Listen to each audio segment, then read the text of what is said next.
Mi nombre es Felipe y soy tutor del curso de termodinámica en el taller de los dos relojes. Hoy vengo a hablarles un poco de las variables termodinámicas de un sistema y cómo encontrar las relaciones de Maxwell que nos ayudan a encontrar ecuaciones de estado para dichos sistemas. Pero, ¿qué son las variables termodinámicas? Bueno, las variables termodinámicas son las cantidades observables de algún sistema, es decir, que pueden ser medidas utilizando algún instrumento especializado para ello, y que además nos van a ayudar a realizar predicciones sobre un determinado sistema y la variación de sus variables a través de distintos procesos a los que pueda exponerse el sistema. Por ejemplo, algunos de los procesos que se ven en el curso son los procesos adiabáticos, que es cuando no existe flujo de calor entre dos sistemas, procesos isotérmicos que ocurren a temperatura constante, entre otros. Pues recordemos además que la termodinámica pretende relacionar los flujos de energía debido a trabajos mecánicos con aquellos flujos debido a variaciones en la energía térmica. ¿Ok? Ahora, las variables termodinámicas más usuales son la temperatura, el volumen, la presión absoluta, por ejemplo, el número de partículas, el potencial químico, la energía, entre otras. Por lo general, dependiendo de la configuración de un determinado sistema, dejamos fijas algunas variables y permitimos que otras varíen, precisamente por cómo está configurado el sistema. Esto nos obliga a utilizar distintos potenciales termodinámicos dependiendo del sistema o del problema al que nos enfrentemos. En este video veremos como ejemplos principales los potenciales termodinámicos de la entropía, la energía libre de Helmholtz y la entalpía. Ahora, antes de ver cómo manipular matemáticamente las variables de cada potencial, debemos familiarizarnos un poco con el enunciado de la primera ley de la termodinámica. Esta se postula matemáticamente de la siguiente forma. La variación en la energía interna es igual a la variación de calor o energía térmica más la variación en el trabajo. Las barras asociadas a estos diferenciales para la energía térmica y el trabajo simplemente indican que estas cantidades dependen del tipo de proceso al que se exponga el sistema o de la trayectoria que éste siga. Esta ecuación nos dice que cualquier trabajo realizado sobre el sistema, que consideramos trabajos positivos, aumenta la energía interna del sistema, mientras que un flujo de calor que entra al sistema, que también consideramos positivo, aumenta también la energía interna. Al contrario, si el sistema realiza trabajo o entrega calor al medio, que consideramos energías negativas, la energía interna del sistema disminuirá. Dejemos observado que esto corresponde a la primera ley de la termodinámica. Por lo general, trabajaremos con gases ideales.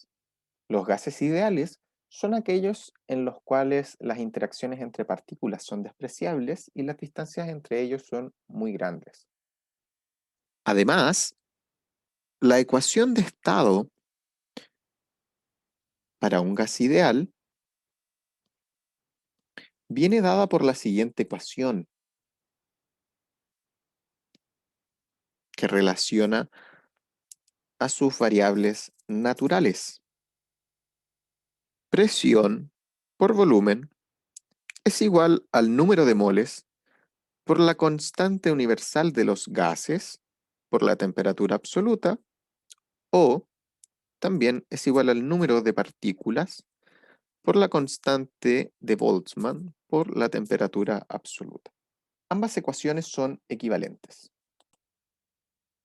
Para estos casos en que se cumple esta ecuación de estado, el trabajo realizado por el gas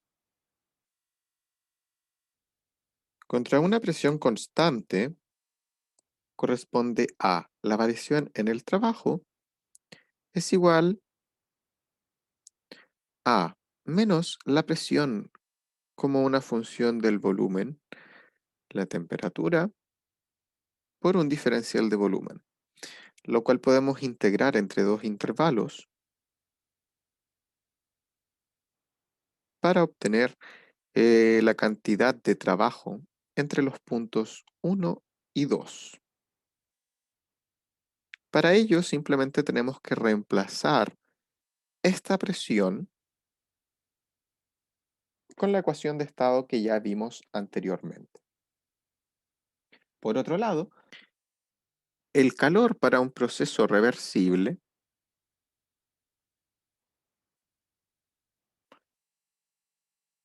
puede escribirse como variación de calor es igual a la temperatura por el diferencial de la entropía. Esto nos permite inmediatamente obtener de manera análoga una definición para el diferencial de entropía en un proceso reversible, lo que eventualmente permite, a su vez, calcular intervalos discretos de entropía. Considerando estas últimas dos formas, y si además consideramos el potencial químico y hacemos variar el número de partículas para un sistema, la primera ley queda como variación de la energía interna es igual a la temperatura por la variación de la entropía menos la presión por la variación del volumen más el potencial químico por la variación de número de partículas. Este sería el nuevo enunciado para nuestra primera ley de la termodinámica. Veamos para qué nos es útil esta ley. Las variables termodinámicas que describen a la energía libre de Helmholtz, que se denota con una F, son la temperatura absoluta, el volumen y el número de partículas. Y esta se relaciona con el resto de las variables termodinámicas de un sistema como la energía interna menos la temperatura por la entropía. ¿Cómo podemos obtener información adicional sobre sus variables y ecuación de estado? Bueno, diferenciemos. Obtenemos que la variación en la energía libre de Helmholtz es igual a la variación en la energía libre menos la variación del producto de T por S, que no es nada más ni nada menos que la variación de un producto o la derivada de un producto. Por lo tanto, utilizamos regla del producto usual para obtener el siguiente término. Vemos que si utilizamos nuestra expresión anterior para la energía o la variación de energía interna, obtendremos lo siguiente. Menos T de S menos S de T. Y esto nos permite eliminar estos términos, lo cual deja la variación de la energía libre de Helmholtz de esta forma. Esta expresión es muy importante para encontrar expresiones para estas variables, de la manera en que sigue. Consideremos que hacemos variar la temperatura y dejamos fijo el volumen y el número de partículas. Entonces, veremos que la variable menos S va a ser el resultado de la variación parcial de la energía libre de Helmholtz sobre la temperatura cuando hemos dejado el volumen y el número de partículas constantes. Por otro lado, si dejamos fijo la temperatura y el número de partículas, vemos que menos la presión va a ser el resultado de diferenciar parcialmente la energía libre de Helmholtz con respecto al volumen, cuando hemos dejado la temperatura y el número de partículas constante. Finalmente, el potencial químico vendría a corresponder al caso en el cual dejamos tanto la temperatura como el volumen constante. Es decir, la diferenciación parcial de la energía libre de Helmholtz respecto al número de partículas cuando hemos dejado tanto la temperatura como el volumen constante corresponde al potencial químico de nuestro sistema.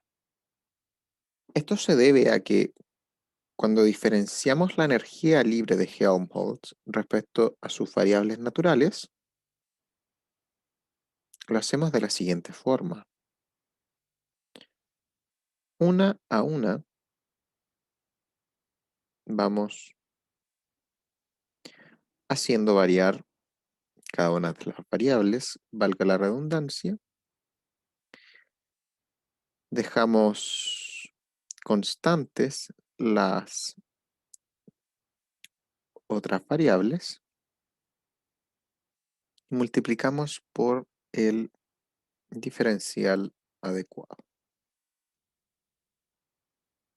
Con este procedimiento y el anterior vemos que es inmediato realizar la igualdad para las variables naturales y sus relaciones con las derivadas parciales de la energía libre de Helmholtz. Consideremos ahora qué ocurre para la entropía. Para esto, recordemos la variación en la energía interna, que venía dada por este término que ya habíamos escrito antes. Es posible, después de un par de pasos, no muy complejos, despejar la variación en la entropía. ¿Cómo? 1 sobre la temperatura por la variación en la energía interna más la presión sobre la temperatura por la variación en el volumen menos el potencial químico sobre la temperatura por la variación del número de partículas.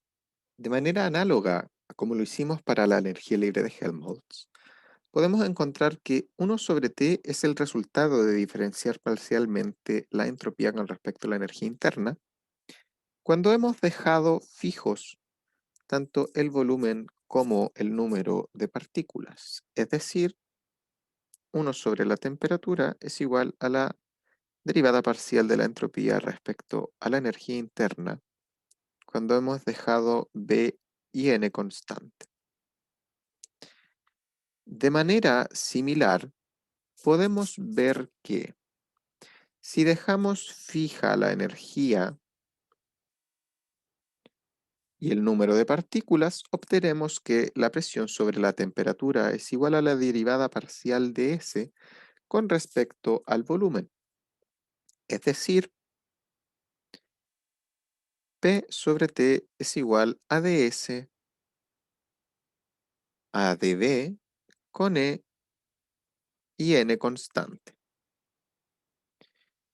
Finalmente, y de manera completamente análoga a estos casos, podemos encontrar que menos el potencial químico sobre la temperatura es igual a la derivada parcial de la entropía con respecto al número de partículas, cuando hemos dejado la energía interna y el volumen constantes. Súper. Sin embargo, podemos introducir otra herramienta muy poderosa, las cuales constituyen las relaciones de Maxwell. En muchos procesos existe algún potencial F, digamos, que se mantiene constante. Por ello, y usando lo que aprendimos previamente, podemos encontrar las siguientes relaciones. Consideremos un potencial arbitrario F con variables naturales X, Y y Z, cuya variación es nula. Si escribimos esto en función de las derivadas parciales de esta función, obtendremos que de f a dx con y y z constante por dx más df a dy con x, z constante por dy más df a dz con x e y constante por dz es igual a 0. Diferenciamos esto parcialmente con respecto a x, de manera de obtener otras relaciones que nos sean útiles. Para eso, obtendremos lo siguiente. Podemos despejar de f a dx a y, z constantes, luego de haber diferenciado parcialmente con respecto a x, para obtener lo siguiente. Menos df a di con x, z constante. Recordemos que acá teníamos un factor di que diferenciaremos parcialmente con respecto a x. Esto quiere decir que z corresponderá a una constante al derivar. Menos df a dz a x e y constante. Y acá teníamos un diferencial de z y estamos diferenciando respecto a x. Por lo tanto, y debe ser una constante. De forma análoga, obtendremos una expresión al derivar parcialmente respecto a y, la cual corresponde a lo siguiente. Acá el procedimiento es análogo. Como estamos diferenciando respecto a y, para el diferencial de x, z se mantiene constante. Y para el diferencial de z respecto a y, dejamos x como una constante. Finalmente, podemos despejar df a dz de y x constante como menos df a di a x y z constante por di a dz y mantenemos x constante. Menos df a dx con y z constante y dx a dz, perdón, y mantenemos y constante. A partir de estas tres relaciones, podemos despejar convenientemente las relaciones dx a dy con z constante, dx a dz con y constante y dy a dz con x constante. Después de despejar todo esto, obtenemos las siguientes expresiones para cada una.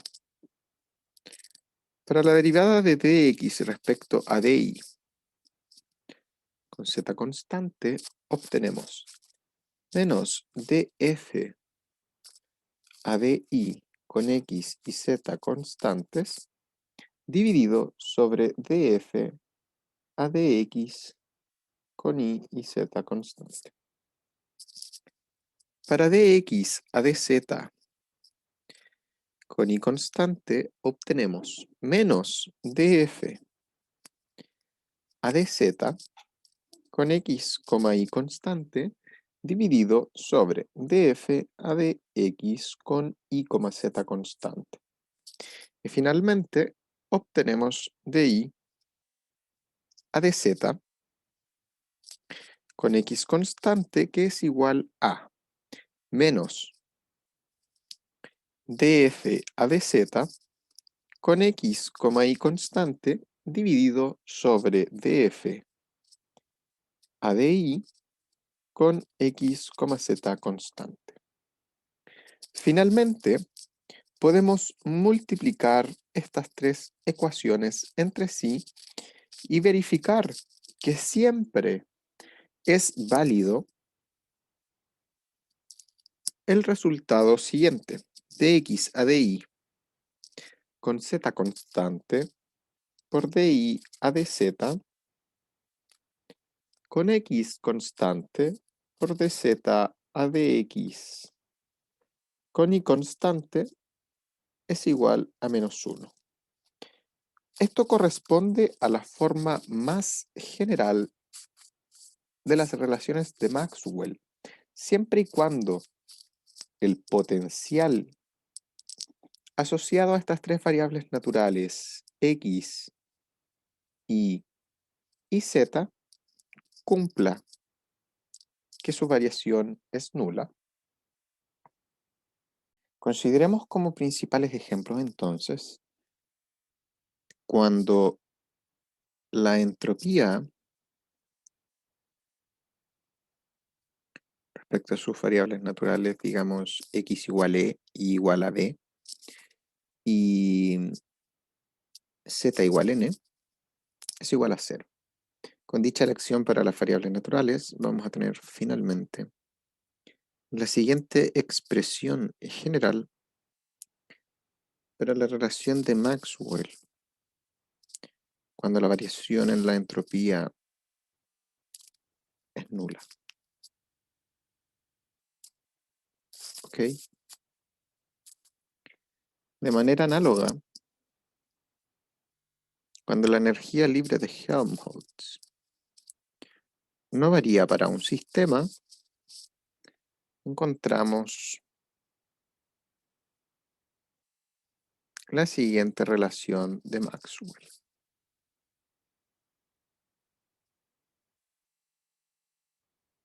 Finalmente tenemos dn a dt de constante igual a menos 1. ¿Ok? En donde para este segundo ejemplo hemos utilizado x igual a t y s igual a b y z igual n. Otra forma útil de encontrar relaciones de Maxwell para un determinado sistema corresponde a utilizar el lema de Schwartz para las derivadas parciales. Veamos cómo funciona esto. Consideremos ahora sí el ejemplo de la entalpía H que se relaciona con la energía interna, la presión y el volumen de la siguiente forma. De manera análoga, como lo hicimos para la energía libre de Helmholtz, podemos encontrar un diferencial para la entalpía al reemplazar el diferencial de la energía interna y diferenciar el producto P por B. Realizando esto, llegamos finalmente al siguiente resultado, en donde este es nuestro diferencial para la entalpía. Identificamos inmediatamente sus variables naturales como S, P y N. Entonces, como ya aprendimos previamente, ¿cierto? Vamos a tener que dH, que es igual a dH a ds a P y N constante ds más dH a dP, S y N constante por dP más dH a dN, S y P constante por dN, podemos encontrar las siguientes igualdades. Tenemos que T es igual a dH ds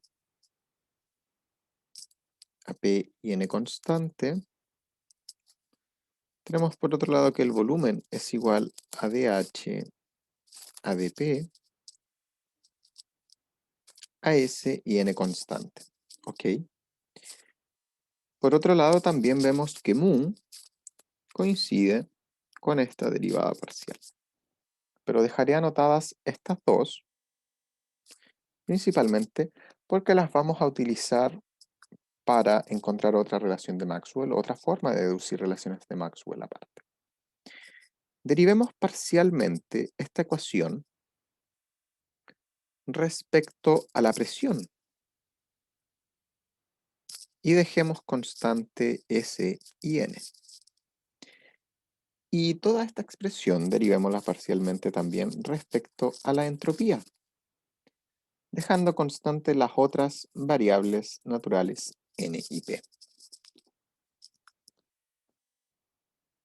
Obtenemos lo siguiente. dt a dp con S y N constante es igual a d a dp dH a ds, todo esto con P y N constante, con S y N constante. Por otro lado, la otra ecuación nos queda de B a ds a NIP constante igual a D a ds de H a dp n, S constante y n, P constante. En este punto es donde utilizamos el lema de Schwartz y nos damos cuenta que intercambiar estas derivadas parciales deja estas expresiones iguales. Es decir, se cumple también que estas dos, es decir, estas cuatro relaciones son equivalentes. Por lo tanto, hemos encontrado otra forma de encontrar relaciones de Maxwell, y la relación de Maxwell que hemos encontrado ahora es la siguiente. Que esto además se condice con una mnemotecnia para encontrar relaciones de Maxwell, pero no es en lo que nos vamos a enfocar ahora. Bueno, con esto deberíamos estar listos para examinar distintos tipos de sistemas termodinámicos o al menos atrevernos a trabajar sus funciones. El siguiente desafío es aplicar esto a ciclos termodinámicos y posteriormente a máquinas térmicas. Pero eso se verá en un próximo video del canal. No olviden suscribirse e invitar a sus amigos a ver el canal y unirse a la comunidad de cursos, así como también a participar de las actividades de Discord, que son tutorías, trabajos dirigidos, horarios de consulta, entre muchas otras actividades totalmente pensadas y diseñadas para ustedes. Eso, que estén bien. Chao, hasta luego, hasta un próximo video.